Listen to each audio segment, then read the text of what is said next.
Hello बच्चों, खेरामा GTC classes में आपका स्वागत है। आज हम लोग बहुपद कर पढ़ने वाले हैं। इससे पहले बच्चों हमने अंक गणित पढ़ा दिया है। जितने भी छात्र एवं छात्राएं हैं जाकर देखें उसे, जिससे कि आगे कोई परेशानी ना हो। तो आज हम बहुपद स्टार्ट करने वाले हैं। इसमें कुछ बेसिक जान लेते हैं बहुपद के बारे में, क्या सब होता है बहुपद। तो देखते हैं बहुपद क्या है बच्चों, ध्यान देना। बहुपद जो है बच्चों, किसी भी बीजीय व्यंजक में चर की घात, चर किसे बोला जाता है जिसमें x रहना चाहिए, अचर उसे बोलेंगे जिसमें x नहीं हो, उसे अचर बोलते हैं। चर की घात धनात्मक यानी कि प्लस का साइन होना चाहिए घात में। पूर्णांक या पूर्ण संख्या जीरो को बोला जाता है जब जीरो से चालू किया जाए, जब यानी कि हम किसी भी संख्या के ऊपर जीरो रख दें, 7x², तो ये भी हमारा क्या होगा, बहुपद कहलाया, क्योंकि शून्य बहुपद इसे बोला जाता है। ठीक है, तो याद रखना, कहीं भी आप लोगों को 10 के पावर जीरो दे दे तो ये भी बहुपद में गिनती हो जाएगा। समझ आना, जीरो रहे ना रहे, 7 रखा रहे, 8 रहे,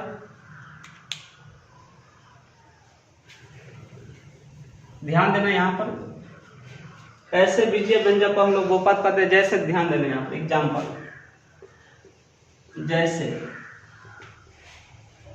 6x² + 2 ये बहुपद है। 2y² - +3 ये बहुपद है। 1/2y² क्या बोला, चर की घात, चर की घात धनात्मक, ये प्लस में है, इसमें भी प्लस माइनस 1/3 y के पावर 4, कुछ भी हो, पावर हो सकता है। ठीक है, हम यहाँ पर इसको भी लिख सकते हैं, 10 भी लिख सकते हैं। ये भी हमारा बहुपद कहलाया, क्योंकि शून्य बहुपद इसे हम लोग कहते हैं। ठीक है, एग्जाम में कई बार दे देता है 10, 7, 5 कुछ भी दे देगा आप लोगों को, तो ये हमारा बहुपद कहलाया। समझ, यहाँ से आप इसके बाद देखना, आप लोगों को क्या बोला एग्जाम में जो है बहुपद पहचानने के लिए दिया जाता है, तो इसमें इस प्रकार का जो होगा बहुपद नहीं होगा। ध्यान देना, आप लोग लिख लेना, बहुपद नहीं होगा। क्या सब नहीं होगा बहुपद, सो देखो, x के पावर 1/2 आधा नहीं होना चाहिए। रूट का मतलब ही ये 1/2 ये होता है, ये नहीं होना चाहिए।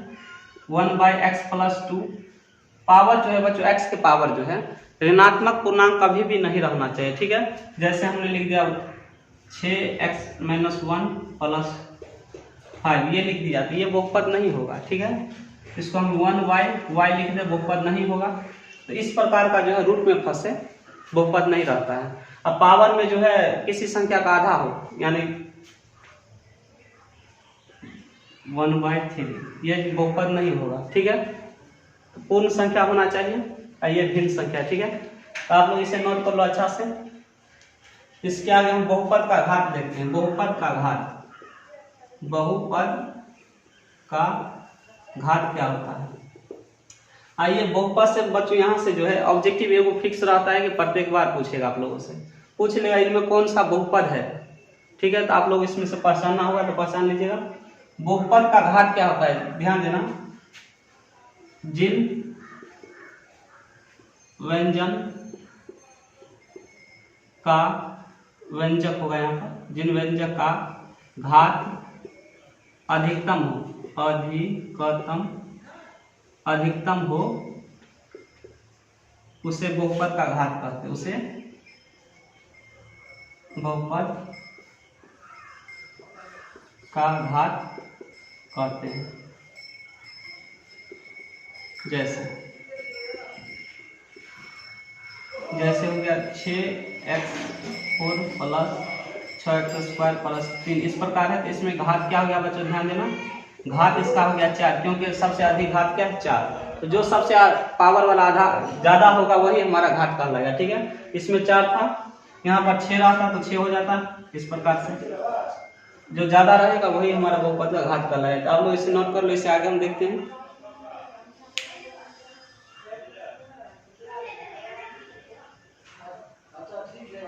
अच्छा से आप लोग इसे कॉपी में नोट कर लेना, क्योंकि इससे आगे जब हम सवाल बनाएंगे तो इसी में से प्रश्न रहेगा। ठीक है,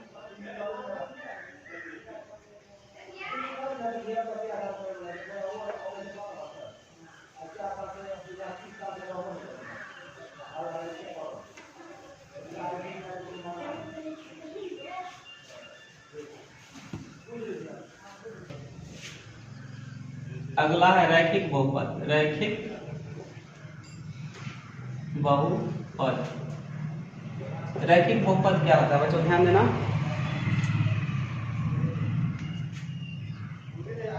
जिस बहुपद का घात एक हो, जिस बहुपद का घात एक हो उसे हम रैखिक बहुपद कहते हैं। एक हो उसे रैखिक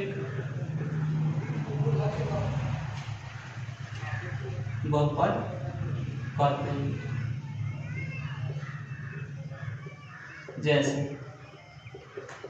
जैसे क्या होता है, x + 2, x + 2, x के पावर 1 है तो ये रैखिक हो गया। y + 2y + 6 रैखिक है क्योंकि घात एक है, इसलिए रैखिक बहुपद होगा ये। इसका व्यापक रूप भी होता है, याद रखना। व्यापक रूप आप लोग लिख लेना, व्यापक रूप। एक और इसमें नोट कर लेना बच्चों, नोट में बहुत इंपॉर्टेंट है ये नोट।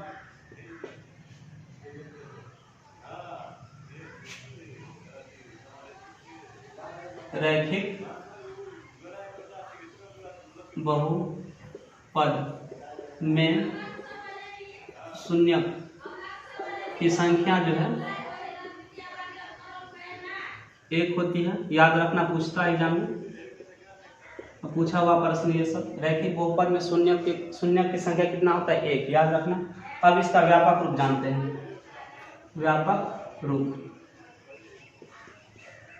ax + b = 0 हो जाएगा, ये इसका व्यापक रूप है। आप लोग इसे नोट कर लेना, ax + b = 0। ठीक है। अब दूसरा देखते हैं यहाँ से, द्विघात बहुपद। द्विघात बहुपद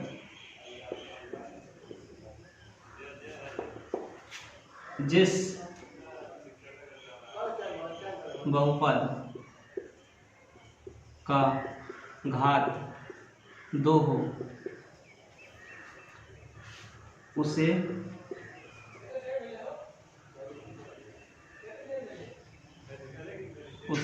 द्विघात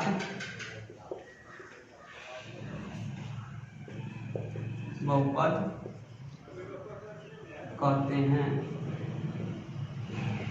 जैसे में लिखना है, जैसे 2x² + 5, इसका घात 2 है, इसका शून्य 2 होगा, यह द्विघात बहुपद का लाएगा। 2y² + 6y + 2 द्विघात बहुपद है, पावर कितना है 2, जिसका घात 2 रहे वो द्विघात बहुपद का लाएगा। एक और लिख लो, 1/3 y² + 6y + 10 द्विघात बहुपद है। इसका भी नोट में लिख लेना यहाँ से, द्विघात बहुपद में शून्यकों की संख्या 2 होती है, 2 होती है, 2 होती है। इसका ही व्यापक रूप होता है, व्यापक रूप।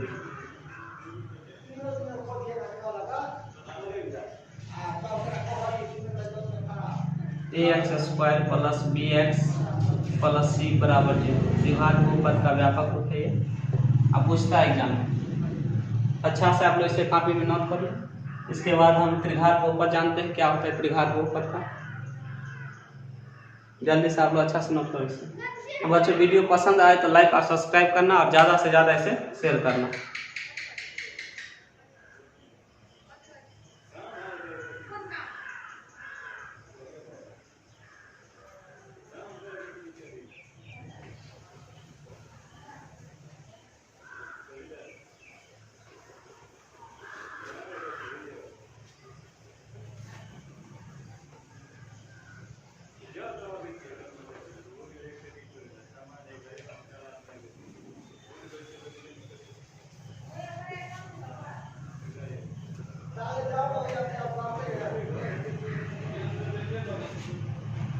तीसरा है त्रिघात बहुपद। त्रिघात बहुपद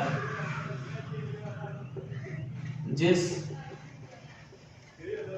बहुपद के घात जिस बहुपद के घात 3 हो उसे जिस बहुपद के घात 3 हो उसे त्रिघात बहुपद कहते हैं। जैसे y³ plus 2y² plus 6x plus 5 ये त्रिघात बहुपद है। x³ प्लस 4 6 पर जो ध्यान देना यहाँ पर ये त्रिघात बहुपद जिसके पावर में 3 हो, यहाँ पर x के पावर y के पावर 3 है, इसमें भी 3 है, इसलिए हम इसे त्रिघात बहुपद कहते हैं। ठीक है, अब इसका भी नोट में हमें लिख लेना बहुत इंपॉर्टेंट है। त्रिघात बहुपद में शून्य की संख्या 3 होती है। त्रिघात बहुपद में शून्यों की संख्या 3 होती है। इसका व्यापक रूप क्या है? व्यापक रूप ax³ plus bx² plus cx plus d बराबर 0। इसका एक त्रिघात बहुपद है। आप लोगों को यहाँ से बता दें कि जिसके घात में जो रहेगा वही इसका शून्यक आता है। रैखिक बहुपद जिसका शून्यक 1 आता है, जिसका घात 1 है। द्विघात बहुपद जिसका घात 2 हो उसका शून्यक भी 2 होगा, और त्रिघात बहुपद में 3 रहेगा तो इसका शून्यक भी 3 आएगा। ठीक है, इसका व्यापक रूप एग्जाम में पूछता है, इसलिए आप लोग अच्छा से नोट कर लो। इसके बाद हम फार्मूला की ओर चलते हैं। क्या फार्मूला होता है इसमें बहुपद में?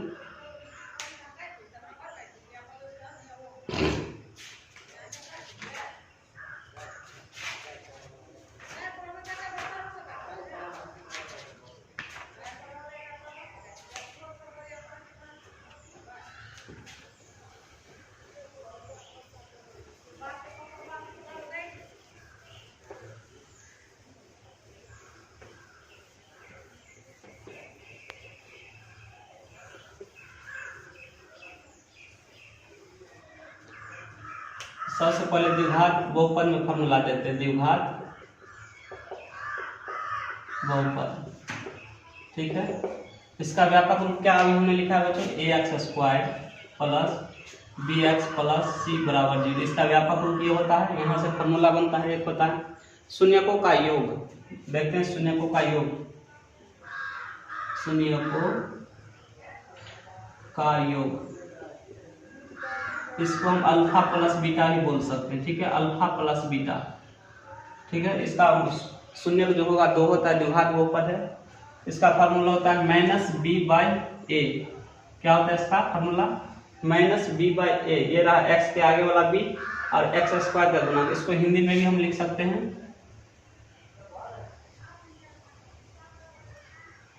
x² का गुणांक।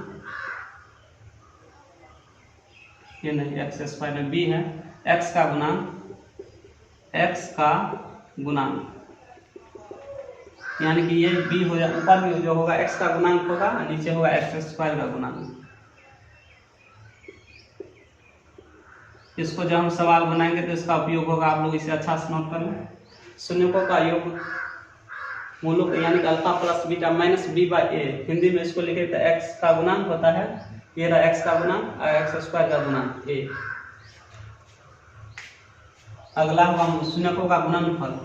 शून्यकों का गुणनफल यानी कि अल्फा इंटू बीटा। c/a होता है। क्या होता है? c/a। इसको हम लिखेंगे अचर पद और नीचे होगा x² का गुणांक। ठीक है, ये फॉर्मूला हो गया। अगला आता है द्विघात बहुपद बराबर क्या होता है? द्विघात पहला हो गया, दूसरा और ये तीसरा। द्विघात बहुपद बराबर, बहुत इंपॉर्टेंट फॉर्मूला है, x square plus x square minus alpha plus beta into x plus alpha into beta, ये इसका एक फार्मूला हो गया द्विघात बहुपद बराबर। एक होता है बच्चों द्विघात समीकरण बराबर, क्या होता है द्विघात समीकरण बराबर, इसको भी लिख देते हैं, द्विघात समीकरण बराबर x square minus alpha plus beta into x plus alpha into beta बराबर 0 ले लेना है इसमें, ठीक है। ये हो गया फार्मूला, द्विघात बहुपद का ये इंपॉर्टेंट फार्मूला है और इसी पर सवाल बनेगा आगे हम जब स्टार्ट करेंगे चैप्टर को तो इस पर इसका सूत्र का प्रयोग किया जाएगा, ठीक है। तो अच्छा से आप लोग इसे नोट कर लो।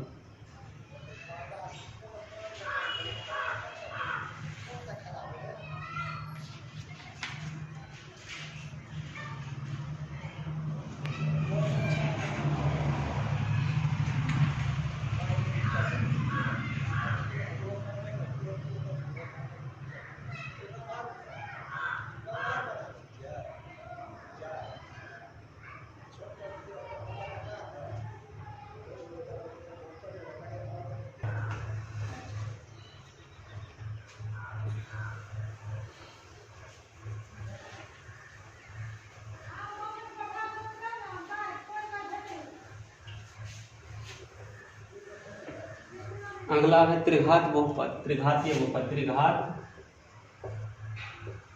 बहुपद, इसका व्यापक रूप क्या है बच्चों, ax cube plus bx square plus cx plus d बराबर 0, ये होता है। इसमें 3 शून्य होते हैं, कौन कौन शून्य होता है देख लो, शून्य 3 शून्य किसका होगा, अल्फा बीटा और गामा, ये 3 शून्य किसके होते हैं, त्रिघात बहुपद है इसलिए 3 शून्य, ठीक है। तब यहाँ से हम इसका भी एक फॉर्मूला होता है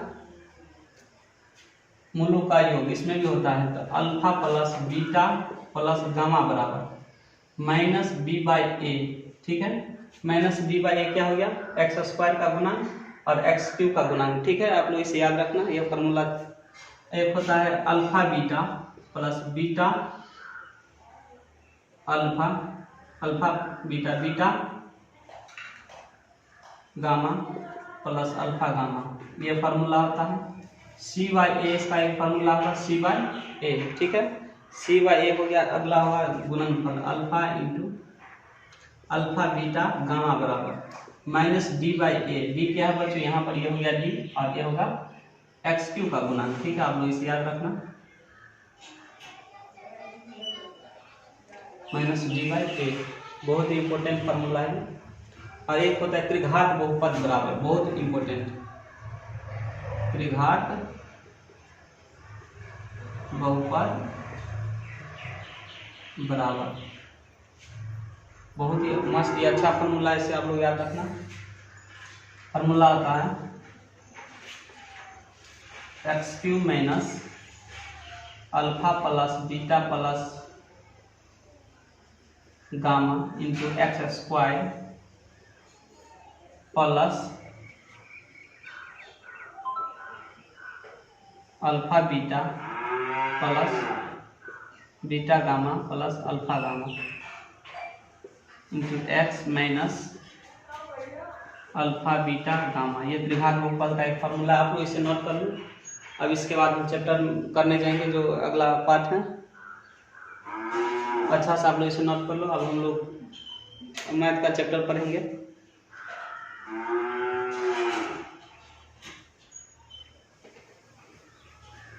आप लोगों को ये फार्मूला याद होना चाहिए बच्चों।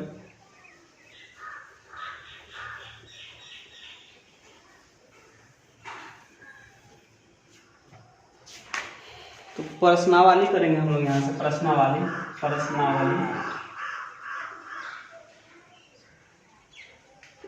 2.2 से स्टार्ट करेंगे। 2.1 जो है बच्चों इसमें कुछ खास सवाल नहीं। फर्स्ट प्रश्न देखते हैं, निम्न द्विघात बहुपदों के शून्य को ज्ञात कीजिए और शून्य को तथा गुणांकों के बीच संबंध को सत्यता की जांच कीजिए। तो जांच करना है हम लोग को, तो देखते हैं इस प्रश्न का। फर्स्ट का एक क्या दिया है, x square minus 2x minus r. इसका सबसे पहले हम शून्य के निकाल लेंगे, ठीक है। शून्य हम लोग को निकालना पड़ेगा, इसका शून्य हम लोग को ज्ञात करना पड़ेगा। तो ज्ञात करना है तो गुणनखंड विधि से कर लेते हैं। 8 पुराना है हमको, 4 दूनी 8 बराबर x square minus 4x plus 2x minus 8। 4 दूनी 8, अब 4 में से 2 घटाएंगे तो माइनस 2, ठीक है।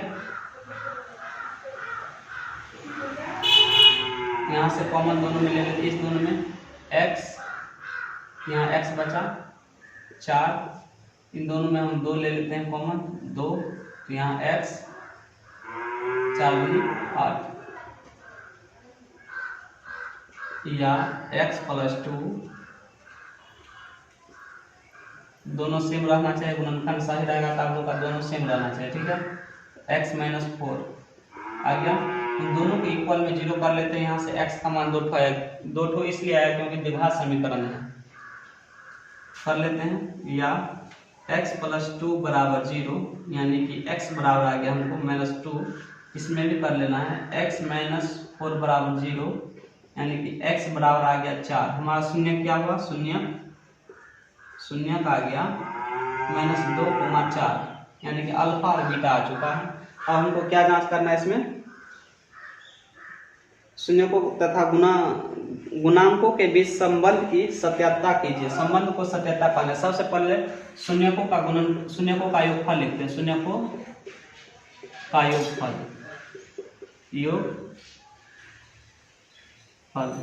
योग लिखते हैं, योग, ठीक है। शून्य क्या है बच्चों, -2 और 4 है, इसको हम -2 और 4 जोड़ लेते हैं। कितना है यहाँ से, 4 में से 2 गया तो 2, ठीक है। अब बच्चों यहाँ से आप लोग को बता दें कि इसका योगफल होता क्या है।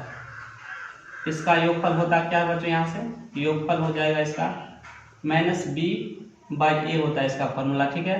ये x क्या होता है बच्चों, x, ये जो होता है b x का गुणांक होता है, ठीक है। इसको हम लिखेंगे -x का गुणांक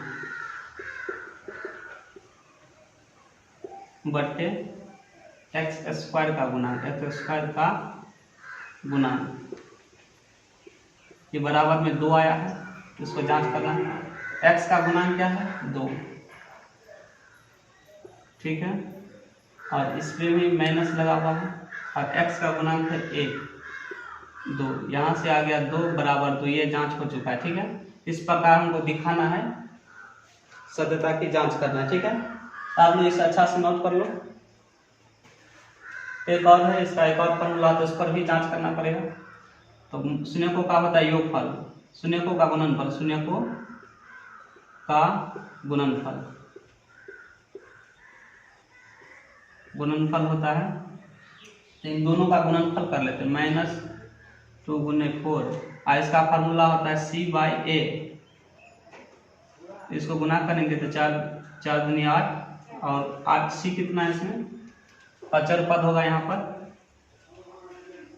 अचर पद,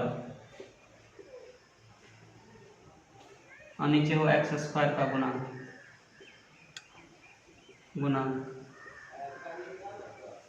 बराबर -8 है। अचर पद क्या है इसमें, -8, और एक्स स्क्वायर का गुणांक 1, -8, यानी कि इसको भाग देंगे तो -8 बराबर -8। ये हो गया सत्यता का जांच। आप लोग इसे अच्छा से नोट कर लो, ये प्रश्न एग्जाम में पूछता है, 2 अंक में आप लोगों को पूछ लेगा, जल्दी से आप लोग इसे अच्छा से नोट कर लो।